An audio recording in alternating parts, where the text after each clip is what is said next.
Hello दोस्तों, नमस्कार। आपके अपने चैनल हिंदी मिरर पर फिर से आपका स्वागत है। दोस्तों, आज का जो आपका विषय हम लेकर आए हैं, कल हमने आपको जो दिया था इंटरनेट एवं ईमेल के आधारभूत ज्ञान से संबंधित हमने आपको वीडियो प्रोवाइड कराई थी।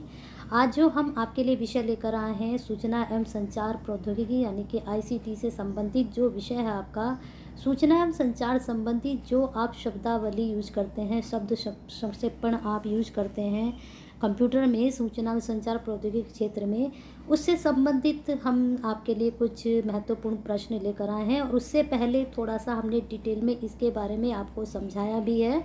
तो वीडियो बहुत अच्छी जाने वाली है और आपके लिए जो है उपयोगी भी जाने वाली है। तो पसंद आती है तो ज़्यादा से ज़्यादा इसको लाइक एंड शेयर कीजिए। और जो दोस्त आज ही चैनल से जुड़े हैं वो चैनल को जो है सब्सक्राइब कर लें और बेल आइकन को हिट कर दें। और उनकी जानकारी के लिए बता दें जो आज ही जुड़े हैं कि हमारे चैनल पर आपको सभी यूनिवर्सिटी से संबंधित जानकारियाँ मिलती हैं और साथ में जो अनाउंसमेंट होते हैं यूनिवर्सिटी की तरफ से वो सभी आपको प्रोवाइड कराए जाते हैं। और साथ में जितने भी कंपटीशन एग्ज़ाम निकलते हैं, चाहे आपका पीजीटी टीजीटी हो, चाहे आपका पटवारी हो, लेखपाल हो, किसी से भी संबंधित हो, आपका नेट का हो, कोई भी जानकारी आती है सभी आपको दी जाती है। और साथ में सभी की तैयारी भी कराई जाती है, ख़ास तौर से हिंदी की कराई जाती है। और बाकी जो सामान्य ज्ञान से संबंधित आपके विषय होते हैं, जैसे शिक्षण अभिव्यक्ति हो गया, समसामयिक मुद्दे हो गया, साथ में आपका कंप्यूटर हो गया, पर्यावरण हो गया, इतिहास है, भूगोल हो गया सामान्य, तो इस तरह की तैयारियां भी इस चैनल पर कराई जाती हैं। और सभी की प्लेलिस्ट बनी हुई है, अगर आपकी रिक्वायर है तो आप चैनल की जो प्लेलिस्ट में जाकर उन वीडियोज़ को देख सकते हैं। चलिए शुरू करते हैं आपका टॉपिक। जैसा कि मैंने आपको बताया था कि आईसीटी जो महत्वपूर्ण शब्दावली है उससे संबंधित थोड़ा सा पहले आपको बता दिया जाएगा। तो जैसे ये शब्दावली आप यूज करते हैं एड्रेस बुक, तो इसके बारे में डिटेल से यहाँ पर दिया गया है, ठीक है। तो इसको आप आराम से या तो स्क्रीनशॉट लेकर इनके पढ़ना या फिर इसको जो है डाउनलोड करके वीडियो को आप आराम से पढ़ना, ठीक है। अब देखें यहाँ पर ये अटैच के बारे में, एप्लेट के बारे में। अटैचमेंट क्या होता है, आप लोग करते हैं ना अटैचमेंट, जब आप फाइल करते हैं तो आप उसको अटैच करते हैं, फाइल को किस तरह से करते हैं, क्या है अटैचमेंट। यह किसी भी प्रकार की फाइल, इमेज, साउंड, वीडियो को ईमेल के साथ संलग्न करके भेजा जा सकता है। जैसे कि आप किसी को व्हाट्सअप करते हैं या कोई भी आप फाइल सेंड करते हैं तो उसमें इमेज पेस्ट कर देते हैं, उसमें अपनी साउंड डाल देते हैं, अपनी वीडियोस डाल देते हैं, फिर आप उसको ईमेल कर सकते हैं, व्हाट्सअप भी कर सकते हैं। तो ये सब चीज़ें अटैचमेंट में आती है। अब जैसे कि मैंने अपनी वीडियो बनाई है, इसमें मैंने साउंड डाली है और आपके साथ ये इमेज भी आपकी डाली है, तो ये अटैचमेंट मैंने किया है साथ में, ठीक है। फिर है बॉन्ड या डेटा को स्थानांतरित करने की गति के बारे में है, इसको केबीपीएस या एमबीपीएस में दर्शाया जाता है, ठीक है। तो इस तरह से ये सबकी जो है शब्दावली यहाँ पर डिटेल में है। फिर इसके बाद एमसीक्यू मैंने रखे हैं इसमें, वही आपकी सीरीज़ जो चल रही है तो उसके बारे में ये। तो इस तरह से दोस्तों ये सब हमने जो है आपके लिए जो शब्दावली की डिटेल है ये हम लेकर आए हैं। इसको अच्छे से आप नोट डाउन करें, और अच्छे से नोट डाउन नहीं कर सकते हैं तो आप वीडियो में ही इसको पढ़िए और स्क्रीनशॉट लेकर इसके अच्छे से इसको रीड कीजिए, ठीक है। देखिए हाइपर टेक्स्ट के बारे में यहाँ डिटेल से बताया गया है। वैसे एमसीक्यू में इनके क्वेश्चंस बनते हैं। तो हाइपर टेक्स्ट अगर आप जानते नहीं तो आप कैसे उसको टिक कर सकते हैं, तो यहाँ से पहले इनके बारे में जानिए कि कॉलर क्या होता है, हाइपर टेक्स्ट क्या होता है। इसके बाद आपके ये सारे एक्सटेंशन क्या होता है, मैशअप क्या होता है, जावा सभी ने पढ़ा है कि जावा की हम लगाते हैं इसमें एमसीक्यू में। होस्ट कंप्यूटर के बारे में भी हम नहीं जानते तो हम कैसे टिक कर सकते हैं, ठीक है। ये थोड़ा सा मैं डिटेल में लेकर आई हूँ जिससे आप आसानी से, अब स्पैम आपने शब्द सुना है लेकिन क्या है ये, यह अवांछित जो है ईमेल होता है जिसको जंक मेल भी कहा जाता है। तो क्वेश्चंस बन जाता है आपका कि स्पैम क्या है। तो आप अगर आप नहीं जानते, शब्द तो आपने सुना है लेकिन आप नहीं जानते क्या चीज़ है, तो आप कैसे टिक करेंगे। तो इस तरह से मैं ये आपके लिए पूरी डिटेल इसमें लेकर आई हूँ, लेकिन इसको आप पढ़ेंगे खुद से और इसको नोट डाउन भी करेंगे, ठीक है। चलिए अब मैं आपके एमसीक्यू करा देती हूँ। एमसीक्यू इसमें जो पहला आपका प्रश्न है, निम्नलिखित में से कंप्यूटर की कौन सी उपयुक्त परिभाषा, ये 2006 में आ भी चुका है। कंप्यूटर संबंधित शब्दावली डिटेल में आपको ऊपर में दे चुकी हूँ और अब इसके आपके सारे एमसीक्यूज़ मैंने लिए हैं, यानी कि कंप्यूटर टर्म्स, ठीक है।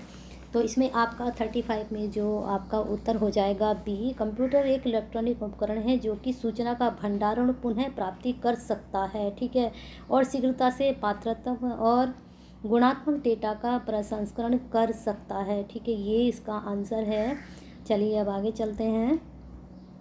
आगे देखिए अगला प्रश्न है, निम्नलिखित में से कंप्यूटर का कौन सा अवयव होते हैं या है, तो आपको बताना है। तो अब ये मतलब पार्ट भी बोल सकते हैं इसको। तो आपका इसका 36 का उपरोक्त सभी central processing unit, memory, input और आउटपुट इनपुट। ठीक है दोस्तों, ये मेमोरी से संबंधित और जितने भी आपके डोमेन हैं उनसे संबंधित, डोमेन किससे कौन सा किससे संबंध, जैसे .ONG इस तरह से, ORG, ये सब मैं आपको जो है शॉर्ट वीडियो में ये मैं डालूँगी। तो वहाँ से आपको ये क्लियर हो जाएंगे। छोटी छोटी आपकी क्लिप बनाकर मैं डाल दूँगी चैनल पर, तो वहाँ से आप ये सब चीज़ें देख लेना। चलिए अगला देख लीजिए प्रश्न, एक आधुनिक कंप्यूटर निम्नलिखित में से किसका उपयोग करता है? LSI चिप्स, वैक्यूम ट्यूब या फिर वॉल्व या फिर उपरोक्त सभी। एक आधुनिक कंप्यूटर निम्नलिखित में किसका उपयोग करता है, इसके बारे में बताना है। तो इसमें आपका उत्तर हो जाएगा A, LSI चिप्स का। ठीक है, अगला प्रश्न देख लीजिए, निम्नलिखित में से सही कथन है। तो ये दिसंबर 2004 में आ चुका है। मैं सीधे सीधे आपको उत्तर बताऊंगी, क्योंकि फिर वीडियो बहुत लेंथी हो जाती है अगर 4 ऑप्शन पढ़े जाते हैं। और इतना टाइम मैं आपको दे ही देती हूँ कि आप उत्तर आसानी से इसका सोच सकते हैं अपने दिमाग से कि कौन सा लगेगा, और हो सकता है आपका उत्तर सही भी जाए। तो 38 का आपका D अगर सही है तो बहुत अच्छे, आपकी बहुत अच्छे से तैयारी चल रही है। चलिए अगला प्रश्न देख लीजिए, निम्नलिखित में से कौन सा संगठन पर्सनल कंप्यूटर के क्षेत्र में सबसे अग्रणी है?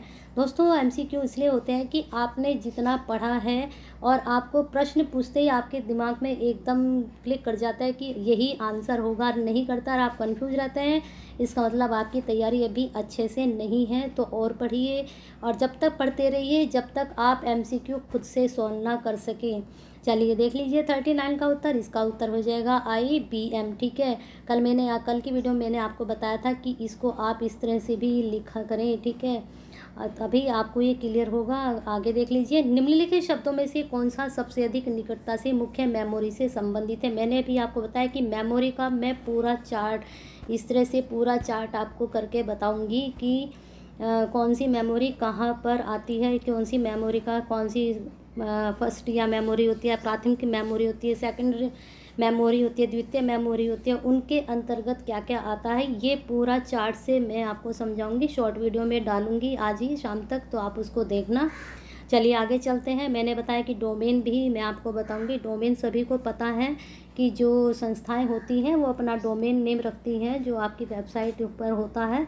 तो वो मैं आपको उसका पूरा चार्ट और साथ में आपको दोस्तों पता है कि बिट बाइट ये सब कितने, किलो बाइट ये सब भी, इसका पूरा चार्ट आपको मैं समझा दूंगी। ठीक है, चलिए आगे प्रश्न पे चलते हैं। निम्नलिखित में से कौन सा अवयव चिप्स निर्माण के लिए प्रयोग किया जाता है? ये भी अवयव का शब्द क्या है?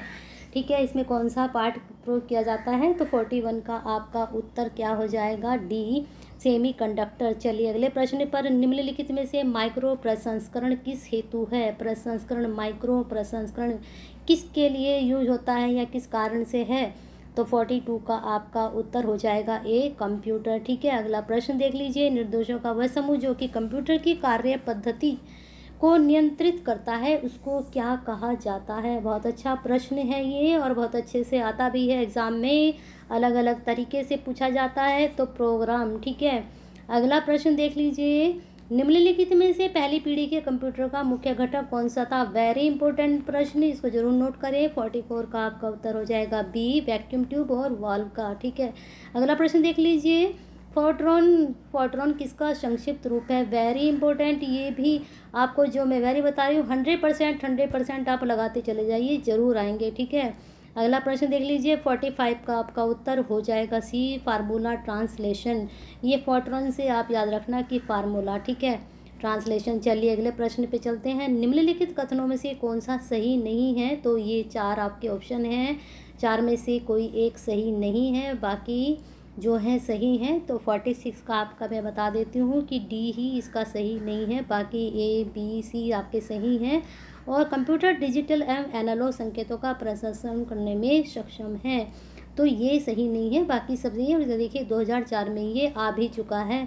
अगला प्रश्न देख लीजिए, निम्नलिखित कथनों में से कौन सी कंप्यूटर की विशेषता नहीं है? तो ये भी 2005 में आपका आ चुका है। तो आपका इसका उत्तर हो जाएगा A, कंप्यूटर एक बिजली की मशीन है। ठीक है। नहीं, आप बिना बिजली के भी इसको चला सकते हैं क्या? हाँ जी, चला सकते हैं, बैटरी से चलता है।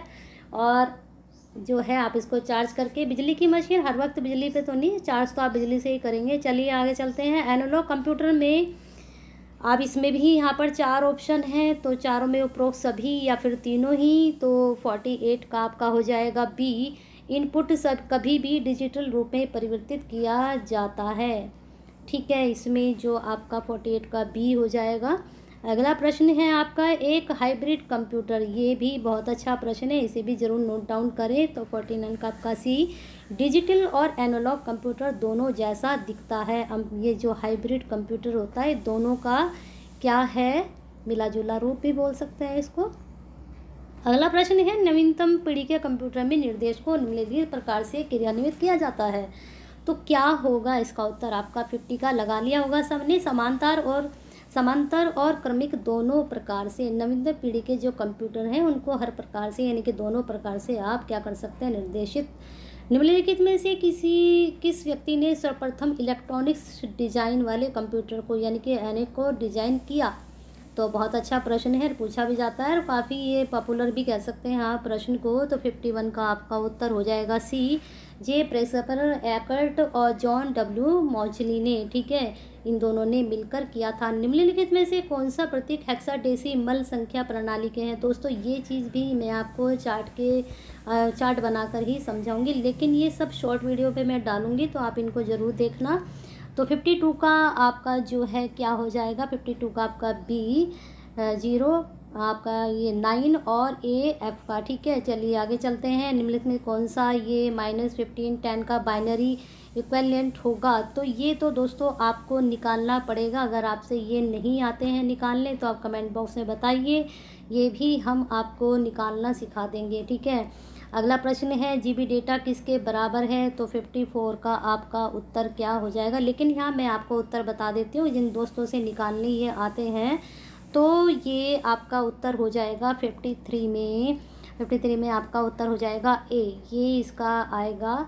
अगर आपसे आता है तो उत्तर आपका सही जाएगा, नहीं आता है तो गलत जाएगा। और आपसे नहीं आता है तो मैंने कहा कि ये चीज़ मैं आपको सिखा सकती हूँ, लेकिन उसके लिए आपको कमेंट बॉक्स में जो है कमेंट लिखना पड़ेगा कि मैडम इसकी एक वीडियो बना दो। ठीक है, और ये वैसे भी लाइव ही सीखा जाता है, अभी तक लाइव की जो है वीडियो नहीं तैयार हो रही हैं, जब होंगी तो अच्छे से इसकी तैयारी भी करा दी जाएगी। चलिए अगला प्रश्न देख लीजिए। निम्नलिखित में से एक जीबी डेटा किसके बराबर है? एक जीबी डेटा के बारे में, जीबी डेटा सभी रोज़ बोलते हैं कितनी जीबी है, ये है, तो कितना होता है? तो 54 का आपका क्या उत्तर हो जाएगा? बी 230 बाइट्स के बराबर। ठीक है, अगला देख लीजिए। सभी कंप्यूटर, चाहे वह छोटा, मध्यम या बड़ा है, में इनमें कौन सा आवश्यक है? मतलब हर कंप्यूटर में इसके लिए ये आवश्यक होता है, क्या चीज़ है ये? तो 53 का आपका हो जाएगा ALU। ठीक है, इसकी फुल फॉर्म क्या है अभी आगे आएगा। ये 1 बाइट के होते हैं, कितने बाइट्स के होते हैं? 1 बाइट के क्या होते हैं? 56 में आपका उत्तर हो जाएगा सी, 8 बीट्स होते हैं। 1 बाइट के 8 बीट्स, याद रखना, ये प्रश्न भी आपका 100% है। अगला प्रश्न है, निम्नलिखित में से कौन ऑपरेटिंग सिस्टम के उदाहरण हैं? ऑपरेटिंग सिस्टम के यहाँ पर कूट दिए गए हैं, तो इसे बताना है कौन कौन से उदाहरण हैं ऑपरेटिंग सिस्टम के। तो आपका इसका उत्तर हो जाएगा डी। ठीक है, उपरोक्त सभी हैं ऑपरेटिंग सिस्टम के जो उदाहरण हैं, इसमें से उपरोक्त ये सभी लगेंगे। ठीक है, अगला प्रश्न देख लीजिए। सिस्टम सॉफ्टवेयर जिसको विश्लेषण, निगरानी, विनियंत्रण और कंप्यूटर के अनुरक्षण में सहायता के लिए विकसित किया जा सकता है, उसे क्या कहते हैं? तो इसका आपका उत्तर हो जाएगा 58 का लगा लिया होगा सबने, यूटिलिटी सॉफ्टवेयर। चलिए अगले प्रश्न, ऐसे सॉफ्टवेयर जिसको कॉपी किया जा सके एवं निःशुल्क उपयोग किया जा सके, हालांकि उसके वितरण पर कुछ प्रतिबंध हो सकते हैं, को हम क्या कहते हैं? क्या कहते हैं बताना है इसमें। तो 59 का आपका उत्तर क्या हो जाएगा? B, freeware. ठीक है, अगला प्रश्न है, सिलिकॉन चिप्स जिनको डेटा प्रोसेसिंग के लिए प्रयोग किया जाता है। बहुत अच्छा प्रश्न है, इसको ज़रूर नोट डाउन करें। तो आपका इसका उत्तर हो जाएगा सी, माइक्रो प्रोसेसर। अगला प्रश्न, मेटल डिस्क जो स्थायी रूप से सीलबंद, प्रदूषण से मुक्त पात्र में रखे जाते हैं को क्या कहा जाता है? तो 61 का आपका उत्तर हो जाएगा ए, हार्ड डिस्क।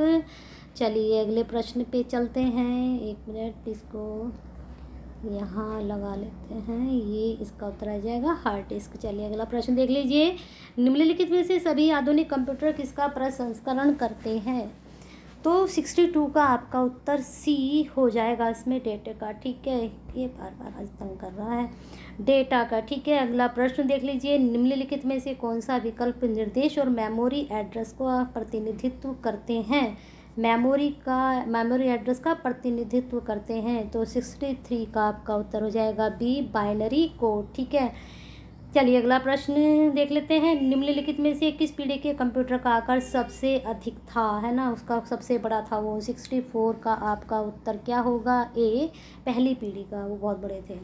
तो छोटे छोटे भी आ रहे हैं। किस पीढ़ी के कंप्यूटर के माइक्रो प्रोसेसर स्विचन उपकरण के कार्य में कार्य करते हैं?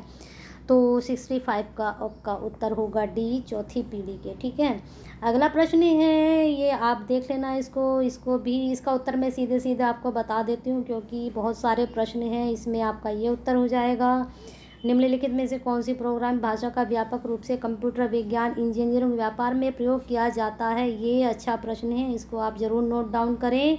तो 67 का आपका सी, पास्कल था। ठीक है, निम्नलिखित में कौन सा घटक पहले, ये जो आपको दोस्तों ये जो फुल फॉर्म है ना, यहाँ पर मैं सीधा सीधा आपको आंसर ही बता दूंगी कि यहाँ पर ये है। तो 66 का आपका ए हो जाएगा, यूनिवर्सल ऑटोमेटिक कंप्यूटर। ठीक है, इसके भी सीधे सीधे आपको आंसर ही बताऊंगी क्योंकि इसे बहुत टाइम लगता है बताने में। निम्नलिखित में कौन सा घटक पहले इलेक्ट्रॉनिक डिजिटल कंप्यूटर में निहित था? तो 68 का आपका हो जाएगा डी, सेमी कंडक्टर मेमोरी। देखिए प्रश्न आप अभी पढ़ चुके हो पर लेकिन यहाँ दूसरे तरीके से अब इसको पूछा गया है।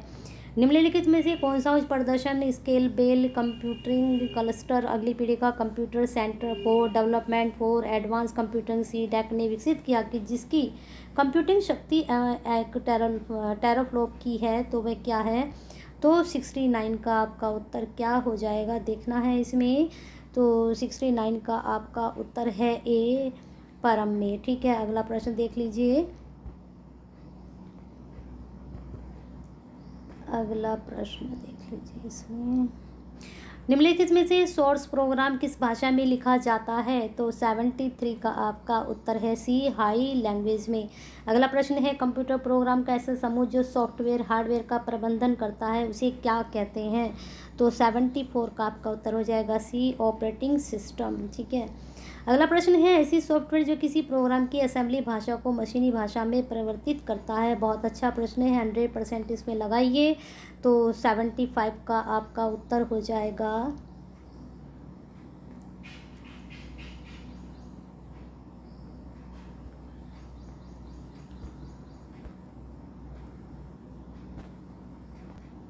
75 का आपका उत्तर हो जाएगा, इसमें लगाइए, आपने लगा लिया होगा तो इसका असेंबलर हो जाएगा। ठीक है, अगला प्रश्न देख लीजिए। ऐसा सॉफ्टवेयर जो एक उच्च स्तरीय भाषा को मशीनी भाषा में एक ही बार परिवर्तित करता है? बहुत अच्छा प्रश्न है, इसमें भी 100% लगाइए। तो 76 का आपका हो जाएगा कंपाइलर। ठीक है, अगला प्रश्न, 8 बिट्स का एक संग्रह कहा जाता है? अब देखिए ये प्रश्न दोबारा घूम कर आ गया, लेकिन यहाँ पूछा गया तो ऑप्शन में था, अब ये दोबारा यहाँ नीचे आ गया है।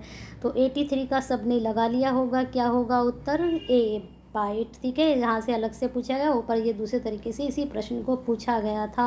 अगला प्रश्न, निम्न में से किस एक कंप्यूटर को मस्तिष्क कहते हैं जो कि बाह्य उपकरणों को अपने नियंत्रण में रखता है? 2007 में आया था। तो 84 का आपका क्या उत्तर हो जाएगा? 84 का आपका उत्तर हो जाएगा डी, सेंट्रल प्रोसेसिंग यूनिट। जब कंप्यूटर बूटिंग कर रहा हो तो मेमोरी में BIOS किसके द्वारा लोड किया जा सकता है? तो 85 का आपका उत्तर होगा इसमें। मुझे लगता है सभी दोस्तों का ये सही जा रहा हो क्योंकि ये प्रश्न बहुत बार आ चुका है। इसमें होगा ROM। ठीक है, ROM रोम। ठीक है, अगला प्रश्न है, निम्न में से सेंट्रल प्रोसेसिंग यूनिट के कौन से अवयव हैं? तो बताने हैं इसमें। 86 का आपका सी, नियंत्रण इकाई, अंकगणित तर्क इकाई और प्रारंभिक स्मृति, जिसका मैंने भी आपको बताया था, है ना। चलिए अगला देख लीजिए। ALU कार्ड, देखिए मैंने आपको बताया था ना कि इसकी फुल फॉर्म आगे आएगी। तो 87 का आपका ए, वही अर्थमेटिक लॉजिकल यूनिट। चलिए अगला, कंप्यूटर का ALU कहाँ से प्राप्त निर्देशों पर त्वरित प्रक्रिया देता है? ये प्रश्न ऊपर आप कर चुके हो, लगाइए अपना आंसर इसका। निम्नलिखित में से बटन और मेनू किस में होते हैं जो कि सामान्यतः प्रयोग किए जाने वाले निर्देशों तक तीव्रता से पहुंचा देते हैं? बहुत अच्छा प्रश्न है ये भी, इसको भी ज़रूर नोट डाउन करें आप। तो 89 का आपका उत्तर क्या होगा? बी, टूल बार से। ठीक है, अगला प्रश्न, निम्नलिखित में से कंट्रोल शिफ्ट और ALT किस प्रकार की कीज़ हैं? ये भी बहुत अच्छा प्रश्न है, इसे ज़रूर नोट डाउन करें। और ये आता है 100% में लेके चलें इसको, तो 90 का आपका उत्तर हो जाएगा बी, कार्य। ठीक है, अगला प्रश्न देख लीजिए, निम्नलिखित में से कंप्यूटर में स्मृति को मापने की सबसे बड़ी इकाई क्या है? ठीक है, तो इसमें अभी मैंने आपको बताया था कि टेराबाइट, किलोबाइट, ये कितने उसमें होते हैं, ये सब आपको समझाया जाएगा शॉर्ट वीडियो में, तो उनको आप ज़रूर देखना। तो स्मृति को मापने में सबसे बड़ी इकाई है, 2009 में आ भी चुका है, और ये सीक्वेंस में भी आती हैं। किसी भी तरह से इनसे क्वेश्चन 100% आता है ज़रूर, तो 100 का आपका उत्तर टेराबाइट आ जाएगा। ठीक है, CD-ROM किसका संक्षेप में, सीधा सीधा इसका उत्तर बताऊंगी, 2007 में ये आ चुका है, तो 101 का आपका उत्तर हो जाएगा। इसमें लगा लिया होगा सबने सी। ठीक है, इसको आप पढ़ लेना। निम्नलिखित कौन सा विकल्प कंप्यूटर में डेटा भंडारण से संबंधित है? ये भी 2007 में, इसका सीधा उत्तर आपको बता देते हैं, इसका सी, कंप्यूटर डिस्क राइटेबल।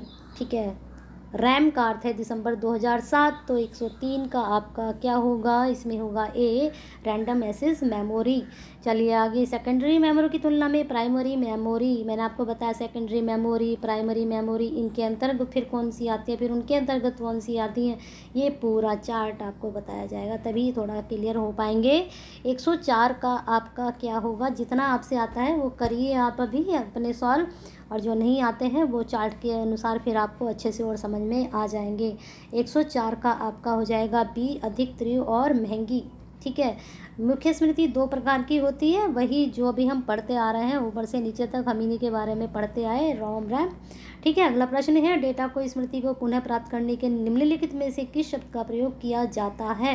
बहुत अच्छा प्रश्न है, 106 का आपका डी हो जाएगा, उपरोक्त सभी का। कंप्यूटर मेमोरी जो डेटा प्रोग्राम के अस्थायी भंडारण के लिए प्रयोग की जाती है, अस्थायी भंडारण होता है इसमें, तो ये है रैम, और इसको आप ज़रूर नोट करें 100% पे। मेमोरी जो कंप्यूटर निर्माण के समय पर स्थापित कर दी जाती है उसे क्या कहा जाता है? तो इसका आपका उत्तर हो जाएगा 109 का ए, रोम। ठीक है, ये दोनों तो आप ज़रूर नोट डाउन कर लीजिए। अगला प्रश्न है, निम्नलिखित में से कौन एक माध्यमिक सेकेंडरी स्मृति डिवाइस है? माध्यमिक के सारे मैं आपको बताऊंगी, प्राथमिक के सारे बताऊंगी, माध्यमिक की यहाँ ये आपसे MCQ में पूछे जा रहे हैं, लेकिन जब आपको इकट्ठा ये चार्ट मिल जाएगा तो आपको अच्छे से समझ में आ जाएंगे। तो 110 का आपका हो जाएगा सी, फ्लॉपी डिस्को। ठीक है, अगला प्रश्न देख लीजिए, निम्नलिखित में से कौन सी मेमोरी डेटा को एक साथ समकालिक रूप में पढ़ने और लिखने की क्रियाओं की अनुमति देता है? पढ़ भी सकते हो और लिख भी सकते हो।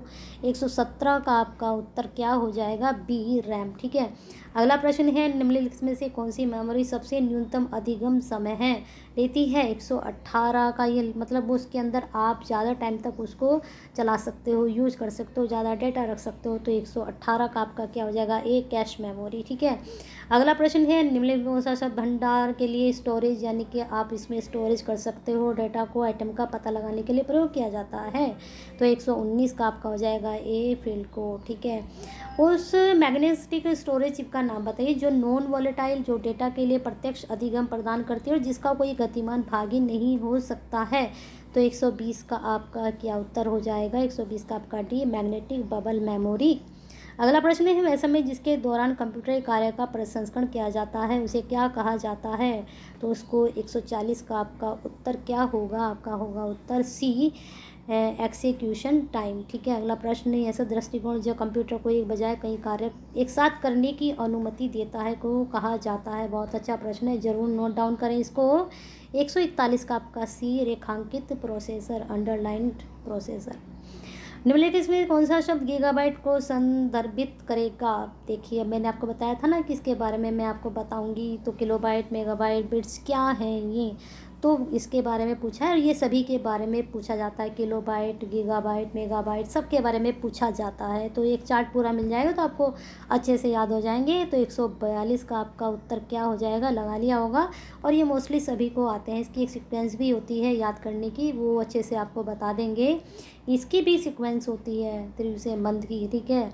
143 का आपका क्या उत्तर होगा? 143 का आपका उत्तर हो जाएगा ए, सबसे पहले रजिस्टर, फिर हार्ड डिस्क, सबसे लास्ट में। हार्ड डिस्क किस में आती है?